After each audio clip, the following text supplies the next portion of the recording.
Melanie, welcome to the show. Email marketer, e-commerce expert. Tell us more. Yeah, I think that hits it pretty much on the head. I'm what you would call a digital marketer, but specialized in really e-commerce, growing e-commerce businesses, and email marketing and Facebook ads. Awesome. And before we get into all the juicy marketing stuff, where are you bunkered down for this quarantine? I'm quarantined in very sunny LA, so we definitely have it better than the East Coast, I would say. I think so. So you're able to get out and at least get a breath of fresh air every now and then, unlike the San Francisco folks. We can go for a walk, we can go for a run, but they close down beaches and they close down the trails, so That's a bummer. yeah, but it's better than not being able to leave your house at all. It could be worse. It could definitely be worse. So have you been working remote before this? Yeah. Okay. What's your, for all the folks out there who are just starting to work remote, any tips, any advice? Yes, it took me probably a year to really get a handle of this, but having a set routine, like really knowing when you start working and when you end working and how to take your breaks is going to be the difference between you ending up hating working from home or you loving working from home. So really, there's this really big risk of just getting out of your bed and sitting down at the computer. Yeah. Or just leaving the computer and going straight to bed. And that's something I really recommend not to do. But have a set routine, before you get to work, do what you would don't do normally. Like get up, get dressed, get ready, put on actual clothes, have breakfast somewhere else, come do work, have lunch somewhere else, come do work. And then once you're done, be done with it. Yeah, I love that. I think it's even harder depending on the size of your place, right? Like I remember my old apartment in San Francisco, which thank God we left recently, but our kitchen, living room, and my workspace were all one room essentially. So that's great advice. So let's dive into it. I guess this is a really interesting time for e-commerce, obviously. What are some of the observations that you've seen so far? Well, interestingly, what we're seeing is obviously retail is being hit really hard because everything's closed, but e-commerce across the board is either steady, so fairly close to what we had before, or doing a lot better, depending on the industry. Like we're seeing apparel in the area of loungewear do really well. We're seeing cosmetics, beauty, food and beverage. All of that is really up on e-commerce, and all the other brands that I work with are just holding steady. So it's really interesting that we're not seeing that dip on the e-commerce side. Yeah. Have you noticed a difference between verticals? Like, are there goods that are more essential now, and others that people aren't buying, or maybe even by price point? Are you seeing, the high price point e-com items not selling as well? Totally. So verticals, I guess it's just about thinking about what people are doing right now. Obviously, anything that can keep your kids entertained and busy for an hour is doing great. Anything that's, like I said, loungewear, stuff people can wear at home and be comfortable but not be in PJs, is doing great. Food and beverage is doing extraordinary on e-commerce, right? Any way people can avoid going to the grocery store, fantastic. Those are some of the things we're really seeing perform well. On the other hand, when it comes to clothing, what we're obviously seeing not perform well is really outerwear or clothing that's formal. Clothing, right now would be prom dress time. These people are losing some substantial revenue there. So those kind of things are really taking a hit. Electronics is a little bit across, all over the place. So obviously people are using the time to buy video games, buy new TVs, do things that can keep them busy at home. But again, with the higher price point, it hasn't really offset any direction, at least from what I've been seeing across my clients. That's interesting. And how have you seen companies reacting to the situation? Because, unemployment is just through the roof. I think the last few weeks you've seen um, not only records, but like double or triple the previous high for unemployment claims. I think it was over 6 million just this week that filed. So what are you seeing? How are you seeing your clients react to the situation? It's a little bit, one, depending on the industry they're in. So e-commerce clients are not worried as much. I do have a couple of clients in the event space. I, advise for a recruiting company. So those people are obviously a lot more nervous. Um, that being said, I would say the overall reaction to it is we're just we're just preparing. Like every company has to go through a recession as well. So they're just really preparing for the situation and making sure that whatever comes, we're ready.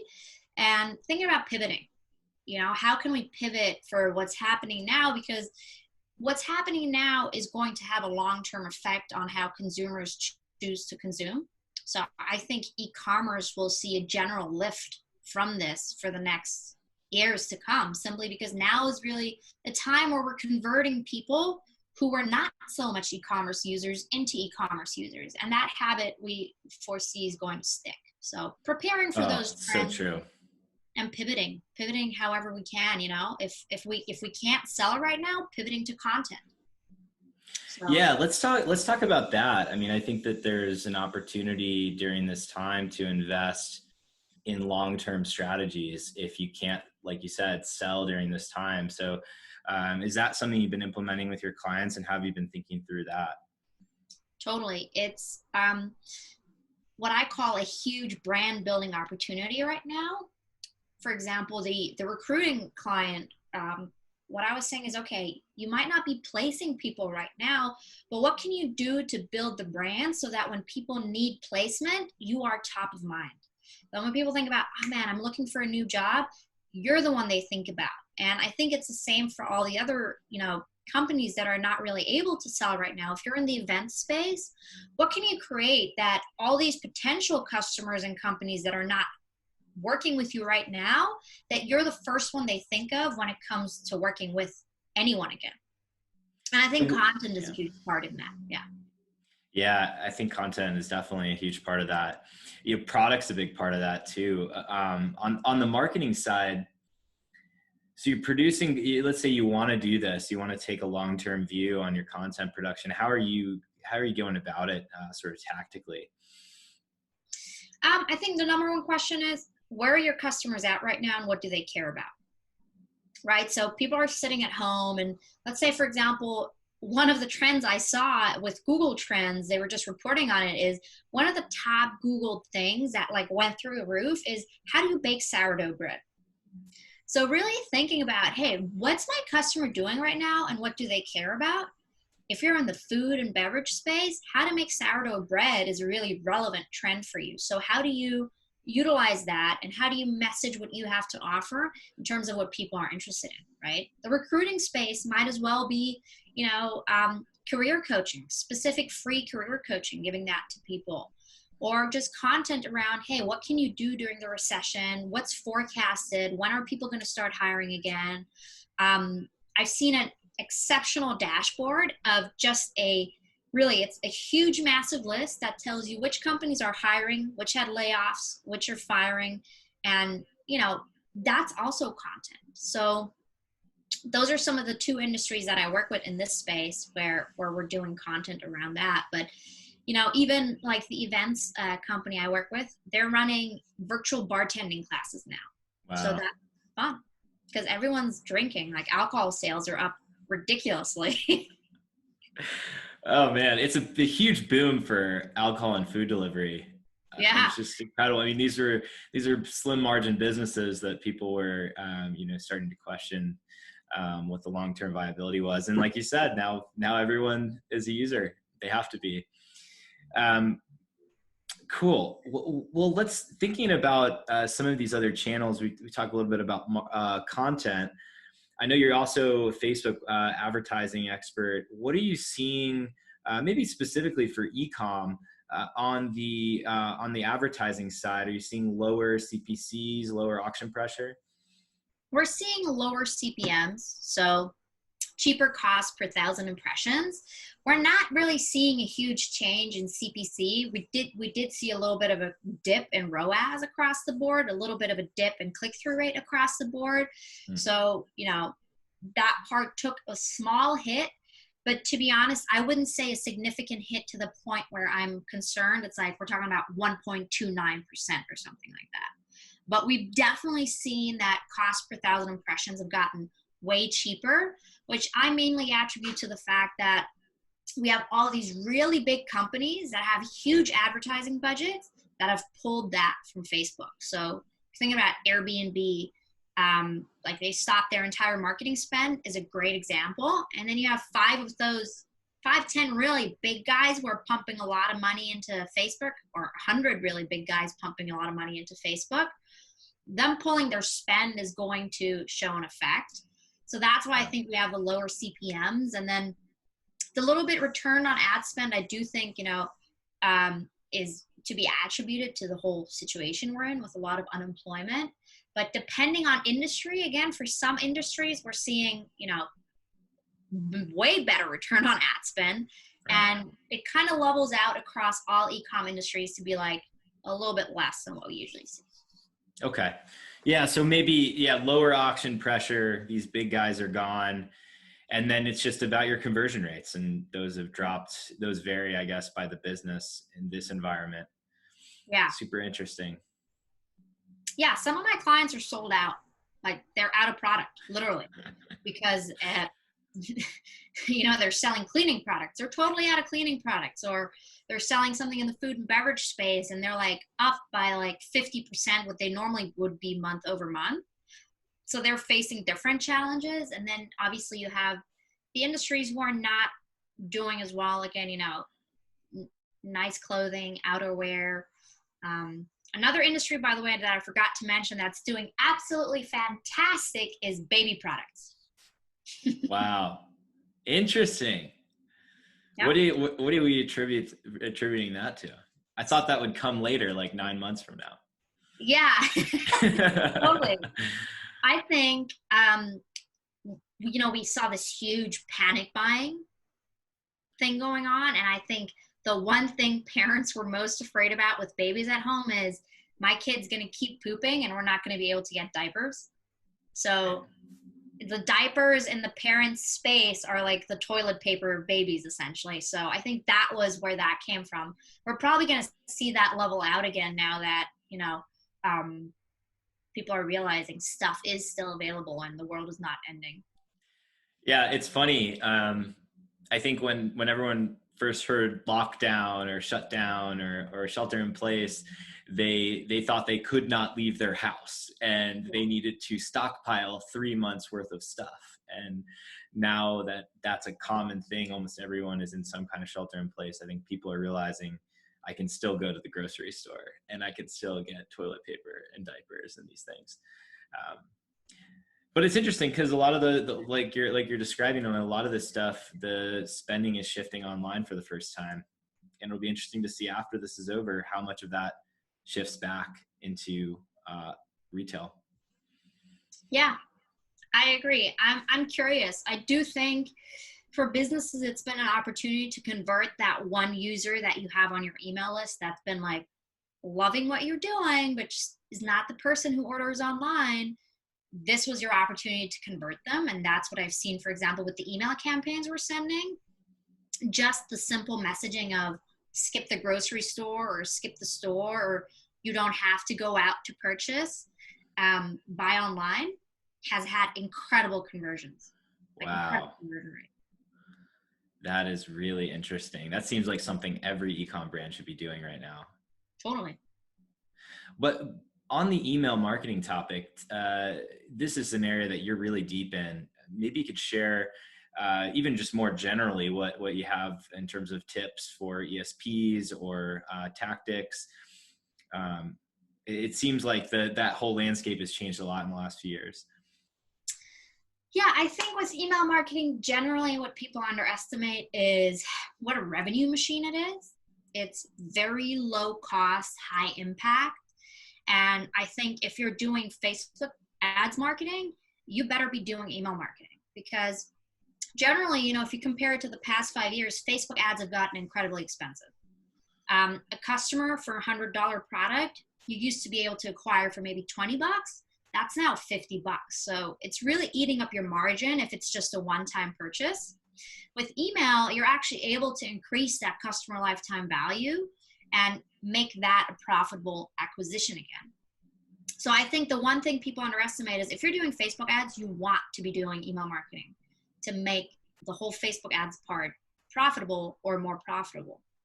And the second thing, I think this is well known, but interestingly, when I go into email accounts of new clients, or, when I just offer people to take a peek, it's really interesting to me that I still see the automated flows and the wealth of data you have in email completely underutilized, right? And it goes to the extent that some people are not even running a proper abandoned cart email, believe it or not, but Right. that's still a thing. And it goes beyond that though, right? You might have your great welcome email flow, you might have your abandoned cart email flow, but you can think about if you think about your entire customer life cycle and everything they go through, there's an automated flow you can set up for all of these stages to really make sure you're sending them the most personalized email and the most relevant email for where they're at, which, personalized, relevant communication usually means conversion.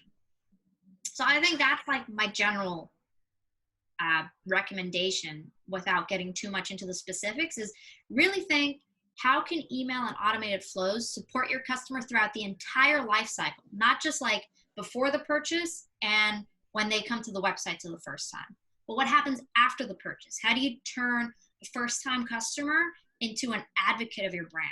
How do you turn that customer that's an advocate into someone who starts creating content for you without you even, actively going after it? So that's that's really, really good advice and a really good way to think about it. It's such an edge in an advertising auction when you have a higher customer lifetime value and you can pay more for the customer. So that unlocks scale. When you're thinking about, I see so many companies, you're describing that they don't have their email flows set up. Sometimes they have like a newsletter, for example, that goes out every week, but it just isn't a good use of time. It's a lot of effort to curate the content. It's not the right content for the audience. Can you talk a little more about how you go about thinking through or putting together some of those more automated flows that are targeting different audiences, segments? Totally, yeah. And not just flows, campaigns too. I think everything comes down to, who is your customer? What do they care about right now? Whether you're thinking through in a flow, right? And you're thinking about, okay, here they just purchased. What do they care about right after purchasing? Or you're thinking about a campaign like a newsletter where it's, it's April 3rd today. What do they care about today on April 3rd, 2020? And a really good example, something a little bit more edgy that I like doing, or that I have been doing, is, have you watched Tiger King? Not yet. I need to. Everyone says I need to. You need to. And the fact that everyone says you need to is an example of why I think, for example, now anything you can do related to Tiger King would be really fun and relevant marketing. Obviously, depending on your customer base, right? If you have like a 90-year-old grandmother as your customer base, that may be a different thing. But if you have a customer base, who's the type of customer who would watch Netflix and who would watch the show Tiger King, which right now everyone's watching it, then you have a piece of pop culture that is really in people's mind right now. And then you can, if you're a fun brand, you can maybe send out subject lines with, I don't want to ruin it for you, but the spoiler, like, there's like a little spoiler, there would be a subject line spoiler. But, like just asking something about Joe Exotic for president. That's a bad example. I have a better one, but I don't want to spoil it for you. And everyone else that's listening to this. And everyone else. Well, I'm assuming everyone else already watched it. That's true. I'm the one that hasn't watched it yet. Yeah, you could send a subject line just saying Carol Baskin. People would be like, what's that about? But the reference is really relevant to people, and people are really excited about the show. Like, there's a real internet hype going on. And why shouldn't your brand capitalize off of that if it fits, your brand and your customer base? But let's say, for example, you're not that type of brand, right? To just be like Carol Baskin. That's not your voice. Your voice is not funny. Your voice is not edgy. Let's say you're a health and wellness brand and you sell yoga clothes. Well, you can still ride that trend. Why don't you send an email offering all your leopard prints and your animal prints yoga pants? You're not even mentioning Tiger King anywhere, but you're still running off of that trend. And that's actually exactly what Alo Yoga did. A couple of 2 days ago, I received their email with just animal print pants. And I was like, oh my God, this is brilliant. This is brilliant. I love that. Yeah. In terms of tools, what's your preferred ESP? I'm a big fan of Klaviyo. I work with a lot of e-commerce businesses, a lot of them on Shopify. I personally think Klaviyo is by far the best one when it comes to Shopify integration, simply because they have such an advantage when it goes with data. Like the wealth of data I have in Klaviyo, I'm yet to find with another ESP, the ways I can segment. I use Klaviyo, honestly, sometimes for when I'm trying to get information I can't get from Google Analytics or Shopify Analytics. I'll figure out a way in Klaviyo to segment it, and I'll get exactly what I want. Wow. So let's say there's a startup, new business, something like that, D2C brand. What's the one thing, what's the biggest low-hanging fruit to take care of in terms of email? Yeah, I think obviously your standard flows, like welcome and abandoned cart. Abandoned cart has a ridiculous rate, of a ridiculous success rate that I should know by heart, but I don't. But I did the math one time for a prospect, and I said, hey, you guys are getting I don't know, they were getting a bunch of visitors and they were losing 15 grand a month just because they weren't using abandoned cart emails. So that's using, the standard conversions with abandoned carts. So that's definitely low hanging fruit. Do that, and there's so many automated ways to do that. So many easy one-click integrations where you don't even have to do anything. That's the lowest hanging fruit. But I also think really upselling and thinking about cross-selling and reselling to your customer, something people often forget. And there is a lot of revenue in that. If someone's already purchased from you, the likelihood is they like you. Hopefully, if your product is good, they like you. And so why not remind them to purchase again, especially if it's a replenishable product. Right. And you try to time that up based on consumption, right? Yeah. So we kind of check out an average of when people will reorder, and then we time it and we iterate our way to the best time simply by testing. That's a good way of doing it. So anything else that you think people should know? Anything you've seen with COVID, anything that you think is particularly relevant to share with everybody? I think with COVID is just a great example of something brands should be doing anyway, but often forget. And I think that is, again, messaging your customer about the moment, thinking about where they're at, what's relevant to them. So COVID was just one example where everyone was getting emails from, every brand and their moms. But was that relevant? Yes. Was that relevant from that brand? Maybe not. So really thinking about that, how can you provide value to your customer with what you're messaging versus I'm just trying to sell to them? Every email you send, hands down, needs to have value for the people opening it. And that's why I think what you mentioned when people send newsletters and they're not really relevant, it's because people are doing it to do it versus doing it to actually provide the customer with something that's valuable to them. And the same goes with Facebook ads, right? So many ads are created and it's about buy this. The goal of this ad is the person buys this. Versus when you think about an ad from the standpoint of the goal of this ad is to add value to the person who watches it, I guarantee you're going to create a show stopping or a scroll stopping ad that's going to convert much better as well. So I think that's the fundamental shift that marketing needs in terms of how do I communicate with my customer.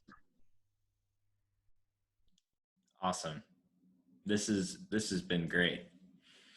I think a lot of people are going to find this very, very valuable, especially now, but just in general. I think some of the things that you've touched on here is just good marketing advice for any time, and will only help even when the economy comes back. So, anything else you want to add here before we close it down? Yeah, just recessions are a part of the economic life cycle, and companies go through them, and they go through booms, and then they go through recessions. So keep calm and carry on. All right, Melanie, thank you for joining. Thanks, Max.